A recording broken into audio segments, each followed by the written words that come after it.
All right, I think we are good. And I'm trying to monitor on my phone here. I have two monitors, but I need a third one to be able to watch the chat here. But welcome. If you're tuning in live, I'm John Dow. I used to call myself the Conversation Coach. Have nearly a decade of experience teaching English as a second and foreign language. Worked independently as a speech coach as well. And also used to be a podcaster on numerous shows where I was the main host or the dedicated co-host. I was just telling my friend, I've been playing around streaming on Twitch with gaming, which is a lot of fun, but I kind of suck at it. So kind of thinking of getting back to my bread and butter, where I do miss podcasting, but also just talking and speaking. I always tell people one of the best ways that I was able to improve as a speaker was being a podcast host myself. And now that I don't do it, I miss out on having a regular creative outlet for myself, but I also get rusty on speaking skills too. So the last couple live streams I did try to make them more English and grammar focused, and got some mixed results from that.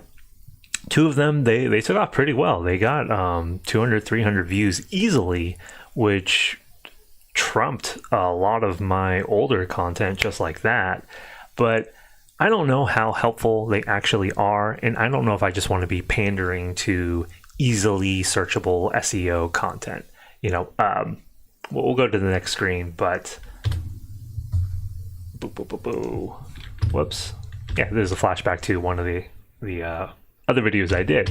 But I mean, the thing that I want to hone in on is you're always welcome to ask questions. And again, I'm trying to monitor here. If I don't get to it on the actual live stream, I can always come back and address it in a future video. But collecting content, watching out on Reddit, just trying to catalog English and speaking stuff specifically, I don't know if that should be a high priority. It'll always be there. If things come up naturally, that's fine. But I feel like compared to the last live stream I did, I've been really forcing myself into thinking how to address it. And, the long and short of it is I haven't come up with anything. One of my former clients, one of my old clients, Ryan, he suggested debunking some of the myths because I was able to really help him see the light and reshape how he thought of his own speaking progression, which is great. But even though it's a good idea, it hasn't really resonated, and I haven't really formulated how to piece it together. Another grammar point that will probably eventually become its own video is how to distinguish in the street and on the street. And that one's pretty tricky because with anything English focused, you have the right answer, you have an answer that makes sense, but do you have an answer that really provides a takeaway that people can use and implement? And that last one is the most important thing. I don't care about, if you just YouTube or you search for English lessons, you can find material out there. You can find more established professors, people with the academic credentials. But I feel like my strength is to strip away all of that, to give you a really good takeaway. At least that's what I always wanted to do as an instructor and a coach, to break away from to break away from it feeling like a textbook, before we get into the podcast topics I have, I guess the more you think of English and speaking as test and homework, the harder it is for you to actually use it and get better at it. I don't think it's that original to frame it as English, grammar, vocabulary, all that stuff is like tools, but you really got to focus on just what do you want to say? Why are you trying to talk? Why are you trying to talk to other people? And it's always a case-by-case situation. There's a lot of crossovers. Simply, I could say, one of my core tenet beliefs was if you get better at social communication, it's much easier to improve at business communication versus getting really good in the business environment and thinking that you're going to be good at a social environment. But even though that's correct, again, kind of like reframing what I just said a few moments ago, like, what's the real takeaway from that? Like, when you're talking, you want to have fun, you want to learn something about other people, or you want to connect, or you're trying to get information out of it. I think that not only limited to those aspects, but if you think about it in that way, it's so much easier to manage the vocabulary or what you want to do. And the more you put yourself in the practice of it, which is why I'm also trying to stream again here, like before I hit record or before I hit go live, it's super easy to overthink. And I think the more logical you are, you try to weigh the pros and cons, you try to plan and map everything out, you're going to come up with good reasons not to even say anything or to not do it. And I guess I want to be live in the sense to put it out there that, yeah, it's easy for me to talk myself out of it too. Like, now, live streaming is a different beast from actually talking with another person. With the modern generation, maybe they see more crossover. Maybe they really see it as something that's no different. For me, it's totally different. Like, the main point is, though, it's like the aspect of like overthinking. It's still there, and I want to get over it. I want to improve at it. I feel rusty, so how do I shake off the rust? I just got to do it, right? So instead of just focusing on the English and speaking material like a lecturer, a teacher, as a coach, let's bring it back to the bare bones conversation. And one of the easiest things to go to is, what have you been up to? What have you been doing lately? What's new with you? Like, you can even spin it as this interpretation, this route of conversation. When someone asks you, how are you? How are you doing? How have you been? The Japanese example is, I'm fine, thank you, and you, right? And that's like one of the biggest disservices to conversation, because that's a script. Person A, person B, A, B, A, A, B, A, B, and you memorize lines. And you don't have to have the deepest, most philosophical question with everybody you meet. In fact, sometimes it's nice to just have an A-B conversation so you can carry on with your day. But if you actually like the person who initiated the conversation and you want to talk with them more, you're killing the conversation. You're ending it too soon if you just do, I'm fine, thank you, and you. So this one, if you can be proactive in steering the conversation in this way, you hear, how are you? But you take it as, what have you been up to? There's lots of routes you can go. So basically, what are you watching? What are you listening to? What are you playing? What are you reading? Just what are you doing in your free time, essentially? Or if you love your job or something exciting at work's been happening, what's been going on at work? It can go any one of these routes. What kind of actionable thing is happening? So for me, what I've been watching, What Do We Do in the Shadows? And again, just like the basic conversations. What's your favorite book? What's your favorite movie? What's your favorite TV show? You can answer that, but if you just treat it like an answer, oh, what are you watching? I'm watching this show. That's still a dead conversation. Give us a little bit of something, right? So I watched the show since the beginning. For people who don't know, like, it's we want to call it a spin-off of a movie. A movie created by, I think his name is Jermaine Clement and Taika Waititi. He's probably the more famous name. I think the show is much better than the movie. The interesting thing about the show is, as a whole, I don't think it's like consistently funny. but I love the cast of characters, and the jokes that do land, I think, are really, really funny. So the episode last night, there was a Jersey Mike's joke, and that cracked me up a lot. I think I'm going to recommend this episode in particular to my friend who's really into basketball, because the whole episode was focused on March Madness. Okay, so give a little bit of something. Why are you watching it? Why are you enjoying it? Doesn't have to be a lot, right? I'm going to go ahead and move on to the next thing, but it's all you got to do. So What We Do in the Shadows, comedy, if you like vampires, if you like silly voices, I think that's one of the biggest pulls of the show. Nandor, he's my favorite. Nandor right here. And dude, Nandor, I mean, his look isn't too different, but it's a good looking dude. All right.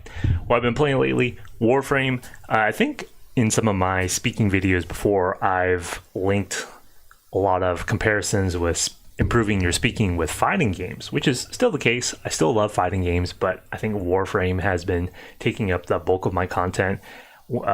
Going back to the idea for Twitch streaming, I think I want to be making more Warframe related content, and I've been playing around with the Captura mode. Captura, this is the photo shooting mode.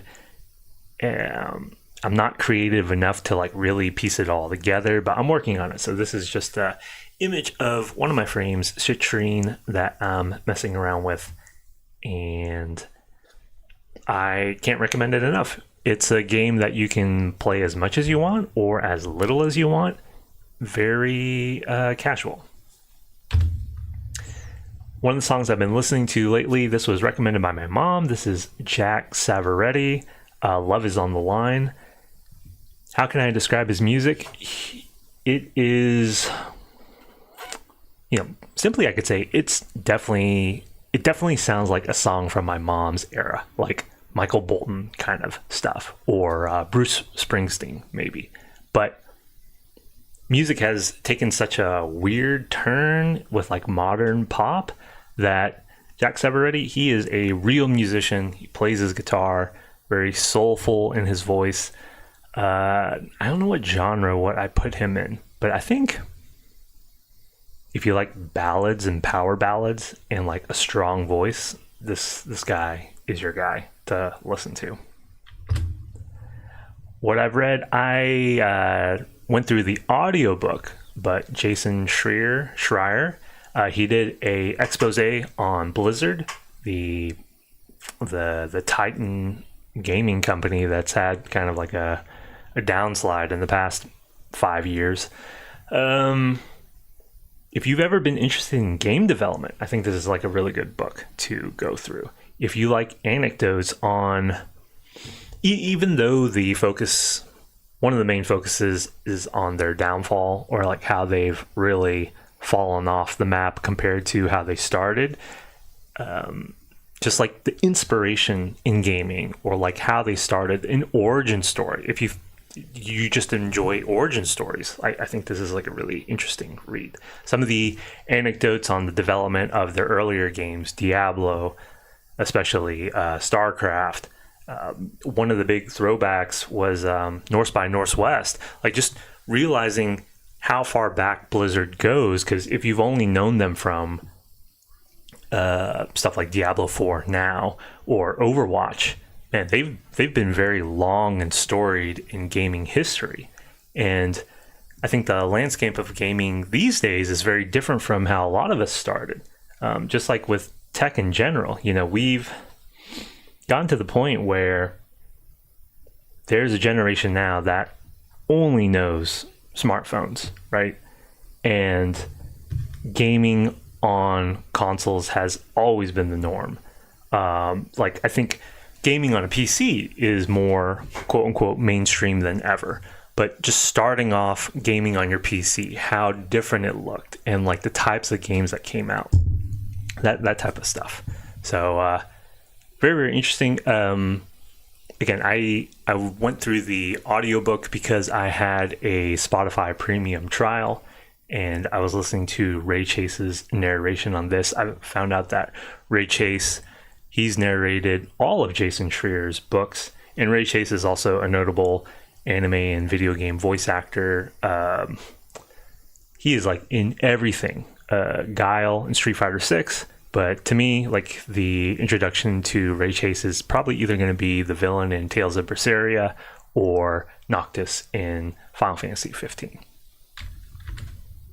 Oh, and that's the run through of the topics. Compared to how I was doing the English streams before, again, like sometimes these might run up to 30 minutes, but I think the routine of just hitting the let's go live off the cuff, taking inspiration from the Warframe dev streams that are cut off at 15 minutes, shorter and more frequent, I think is the way to go to get better instead of trying to make it a bigger production. Maybe I'll reserve that overthinking for my gaming streams, but to just communicate, just to talk. I mean, as you can see, if you made it through this one here, way more clunky than the previous ones that I did with this YouTube comeback that I'm trying to do, but I think more realistic. And the big advantage is compared to the edited content, just in general, people aren't checking out the live streams as much. So if I mess that up, if I screw it up, it's no big deal. Like, it will only serve to improve the next one that happens. So again, just going to close. Keep those English and speaking and conversation questions that you might have coming. You can leave them in the comments. Again, I don't see anything in the chat right now, so we'll go ahead and wind this up. But to put it into practice, to just put out the reality of what's going on, what's happening with me, and showing that if you want to take control of a conversation, just asking for recommendations. If we go back real quick. So if I like this type of show, maybe you don't like this type of show, but if you know that I like this type of show, maybe you can recommend something to me. If I like this type of game, maybe you don't like this type of game. The surface level connection is like, oh, if you like it too, that's great. Maybe we can talk about it more. But even if it's not your type of game, maybe you can recommend something to me because I like this. Or if I find out that you don't like this type of game, I can still recommend something to you. Like the surface level similarity or dislike doesn't even matter. We're just talking, right? That's just what conversation is. So again, this song maybe is too old school for you. Or maybe because you're only listening to stuff on the Billboard Top 100, this is really refreshing because unfortunately, Jack Savaretti, he's probably not going to be on the Billboard Top 100, even though he's super talented. He's a real musician. This type of book, I know that this journalist, Jason Schreier, he has kind of like a hot and cold streak, or another way to put it, he's very polarizing. People who really like him, and people who hate him, really hate him. I don't think there's any in between. And yeah, that's it. That's all for this Let's Talk live stream. Catch you guys next time, hopefully no longer than a week from now. Other conversation topics, Black Friday, Thanksgiving, but what can we really say about that? I think it's focus on the main basic what have you been up to conversations, and naturally stuff like Black Friday and Thanksgiving will fall in line with that. So all right, everybody, take care, have a good rest of the week.